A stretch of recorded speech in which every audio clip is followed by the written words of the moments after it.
ታሪካችን የሚጀምረው ከ4 ዓመት በፊት ነው። የዞምቢ ቫይረስ ልክ እንደ ሰደድ እሳት ኮሪያን እያወደማት ነው።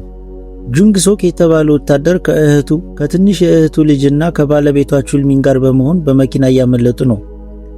መንገዱ ሁሉ በፈረሱ መኪኖችና በሞቱ ሰዎች ተሞልቷል። በመንገዳቸው ላይ ይህ ሰው እርዳታ ይጠይቃቸዋል። ጁንግም ሰውየው ደረት ላይ ደም ስላየ በቫይረሱ ተጠቅቷል ብሎ ስላሰበ ጥሎት ይሄዳል።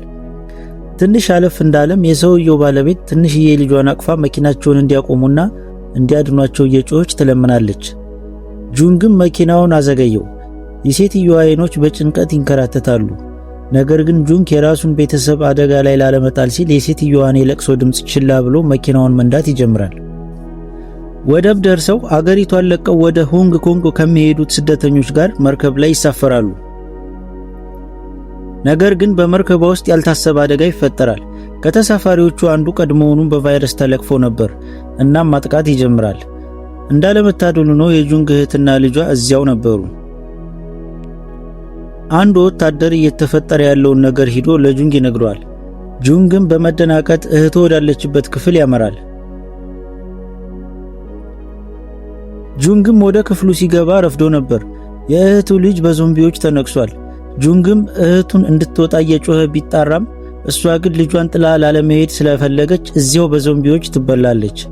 ቹልሚን ሚስቱንና ልጁን ላለመተው ሲጮህና ወደነሱ ለመግባት ሲሞክር ጁንግ የክፍሉን በር በኃይል ዘግቶ ቹልሚንን አጥብቆ ያቅፈውና ያስቆመዋል። ይህ እህቱን ጥሎ የመውጣት የጥፋተኝነት ስሜት ጁንግን የህሊና እስረኛ አድርጎት ይኖራል።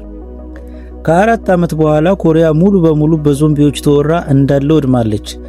ጁንግና ቹልሚን በሆንግ ኮንግ እንደ ስደተኛ ከቆሻሻ በማይሻል ሁኔታ ውስጥ እየኖሩ ነው። በዚህ መሃል አንድ አሜሪካዊ ማፊያ አለቃ ጁንግ፣ ቹልሚንንና ሌሎች 2 ኮሪያውያንን በድብቅ ያስጠራቸዋል። እናም አንድ ከበድ ያለ ሥራ ያቀርብላቸዋል። በተተወቹ የኮሪያ ምድር ኢንቼን ከተማ ውስጥ $20 ሚሊዮን በካዝናው የያዘ አንድ የተተወ የጭነት መኪና አለ። ስራችሁም የሚሆነው ማታ በጀልባ ሾልካችሁ መግባትና መኪናውን ፈልጎ ማግኘት ነው። እናም በ3 ቀናት ውስጥ ወደ ወደብ በማምጣት መርከብ ላይ መጫን ነው ይላቸዋል። ይህንን ካደረጉ የገንዘብ ግማሽ ማለትም $10 ሚሊዮን እንደሚሰጣቸው ቃል ይገባላቸዋል።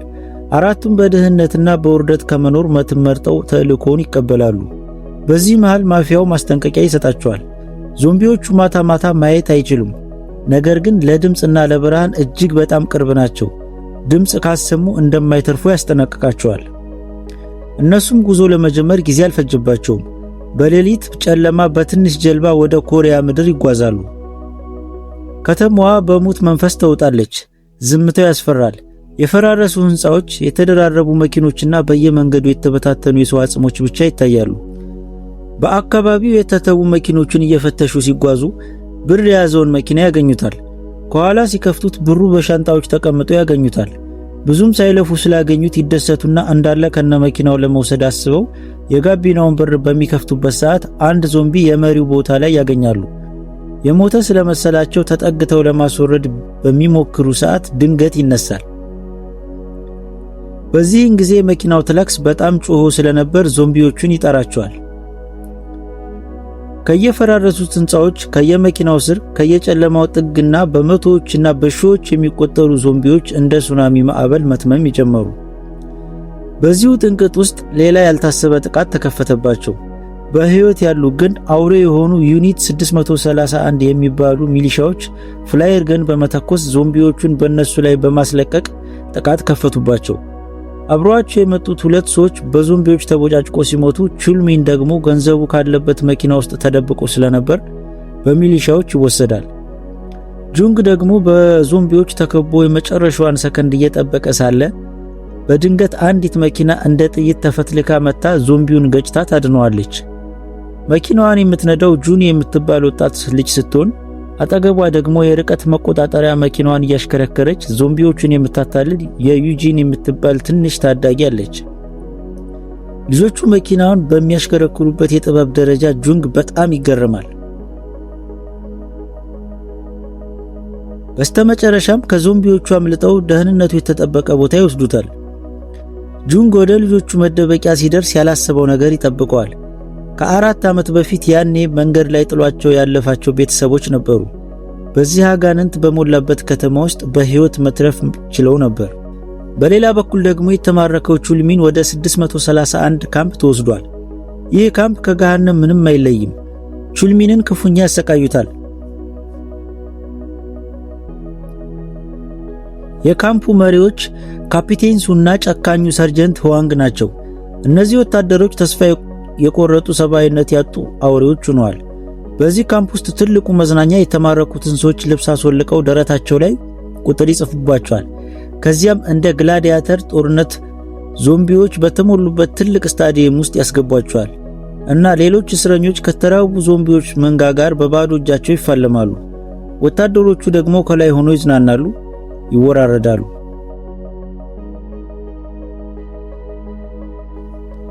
በሌላ በኩል ጁንግ በገንዘብ የተሞላውን መኪና መልሶ ለመውሰድ ከሚንጁንግ ጋር በመሆን ዩኒት 631 ወደሚባሉት አመፀኛ የወታደሮች ካምፕ ውስጥ በድብቅ ሰርጎ ይገባል። ሚንጁንግ ደግሞ ከውጭና መጠባበቅ ትጀምራለች። ጁንግ ካምፕ ውስጥ ሲገባ ቹልሚን በስታዲየም ውስጥ ከዞምቢዎች ጋር የሞት ሽረት ትግል እያደረገ ነበር። ሲያየውም ደነገጠ፣ ምክንያቱም የሞተ መስሎት ስለነበር ነው። ጁንግም ወደ ስታዲየሙ ዘሎ ይገባና አውቶማቲክ ጠመንጃውን በዞምቢዎች ላይ ያዘንበዋል። ስታዲየሙ በጭስና በደም ይሞላል። ወታደሮቹ በድንጋጤ ሲተራመሱ ጁንግ ቹልሚንን ይዞ ለማምለጥ ይሞክራል። ነገር ግን ሰርጀንት ህዋንግ በመንገዳቸው ይገባና ያስቆማቸዋል። በሚያሳዝን ሁኔታ ቹልሚን ጁንግን ለማዳን ሲል ራሱን አሳልፎ ይሰጥና በካምፑ አዛዦች ይገደላል። ጁንግ በከባድ ቁጣ እና እልህ ፊቱ ይቀየራል። የገንዘብ መኪናውን ነጥቀው ከሚንጁንግ ጋር በመሆን ካምፑን ጥሰው ይወጣሉ። ጁንግና ሚንጁንግ የጭነት መኪናቸውን እያበረሩ ጁኒ እና ዩጂን ደግሞ በራሳቸው መኪና አጅበው ወደ ወደቡ ይከንፋሉ። ነገር ግን ጨካኙ ሰርጀንት በደርዘን የሚቆጠሩ መኪኖችንና በከባድ መሳሪያ የታጠቁ ወታደሮችን አስከትሎ ከኋላቸው ያሳደዳቸው ነው። ጎዳናው ሙሉ በሙሉ በዞምቢ የተሞላ ነው። ጁኒ በመኪናዋ አስደናቂ ጥበብ ታሳያለች። ዞምቢዎቹን እንደ ማዕበል እየሰነጠቀች የብልጭታ ፍላየር መብራቶችን ወደ ሰርጀንት ህዋንግ መኪኖች ትወረውራለች። ዞምቢዎቹ ብርሃኑን ሲያዩ ልክ እንደ ጅብ መንጋ በህዋንግ መኪኖች ላይ ይዘንባሉ። መኪናውም ይጋጫል። በመጨረሻም የሰርጀንት ህዋንግ መኪና ከዞምቢዎቹ ጋር ተላትሞ ይቆማል። በመቶዎች የሚቆጠሩ ዞምቢዎች መኪናውን ሰብረው በመግባት ህዋንግን በህይወት እያለ ይቦጫጭቁታል። ወደ ወደቡ ሲደርሱ ግን ያልጠበቁት ነገር ይጠብቃቸዋል። አታላዩ ካፕቴን ሱ አቋራጭ መንገድ ተጠቅሞ ቀድሟቸው ደርሶ ነበር። እነ ጁኒ ያሉበትን መኪና በከባድ ኃይል በማጋጨትና ጁኒ ላይ መሳሪያ በመደቀን መሳሪያቸውን እንዲያስቀምጡ ያዛቸዋል። በዚህን ጊዜ የጁኒ ታናሽ ትንሽዬ የሪሞት መኪናዋን በመጠቀም የካፕቴን ሱን ሐሳብ ትሰርቀዋለች። ጁኒም በፍጥነት ታመልጠዋለች። በዚህ መሃል አያትየው ልጆቹን ከጥይት ለማዳን ሲል በካፕቴን ሱ በተተኮሰ ጥይት ይመታል። ካፕቴን ሱም ገንዘብ የያዘውን መኪና ይዞ ይሸሻል። ካፕቴን ሱ በድል አድራጊነት ስሜት ገንዘቡን ይዞ በጀልባዋ ላይ ይወጣል። ነገር ግን የሆንግ ኮንግ ማፊያዎች ገንዘቡን እንጂ እሱን አይፈልጉትም ነበር። የጋንጉ መሪ ምንም አላቅማማም፣ እዚያው የጥይት ናዳ ወረደበት። ነገር ግን ካፕቴን ሱ ከመሞቱ በፊት የመጨረሻዋን የበቀል እርምጃ ይወስዳል። እየሞተ ባለበት የመጨረሻዋ ትንፋሽ መኪናውን ወደ ኋላ በማሽከርከር የጀልባዋን ትልቅ በር ይከፍተዋል። በዚህ ጊዜ ከወደቡ ዳርቻ የነበሩ በሺዎች የሚቆጠሩ ዞምቢዎች ወደ ጀልባዋ ገብተው ማፊያዎችን እንዳለ ማጥቃት ይጀምራሉ። በዚህ ተስፋ አስቆራጭ ሰዓት ልጆቹ በአያታቸው አስክሬን ላይ እያለቀሱ ሳለ በድንገት የሄሊኮፕተር ድምጽ ይሰማል። ነገር ግን ሄሊኮፕተሩ ወዳለበት ለመሮጥ የዞምቢዎቹ መንጋ መንገዳቸውን ዘግቶታል። እናትየው ሚንጁንግ በመኪና አደጋው እግሯ ክፉኛ ስለተጎዳ መሮጥ አትችልም። ስለዚህ ልጆቿና ጁንግ እንዲያመልጡ ጊዜ ለመግዛት በማሰብ ራሷን በተሰበረ መኪና ጀርባ ሆና በጥይት ስትከላከልላቸው ነበር። ጥይቷም ሲያልቅ ወደ መኪናው በመግባት የመኪናውን ትላክስ ትጫነዋለች። ዞምቢዎቹ በሙሉ ወደሷ ይሄዳሉ። ልጆቿ እማዬ እያሉ ይጮሃሉ።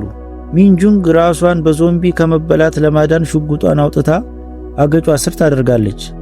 ጁንግ ይህንን ሲያይ ከ4 ዓመት በፊት የሰራው ስህተት ብልጭ ይልበታል። ያኔ በመንገድ ላይ ጥሏት ሄዶ አሁን ደግሞ ልትሞት የሆነችው ያቺ እናት ነበረች። ጁንግ በዚህ ጊዜ እንደገና አልሳሳትም ብሎ ይወስናል።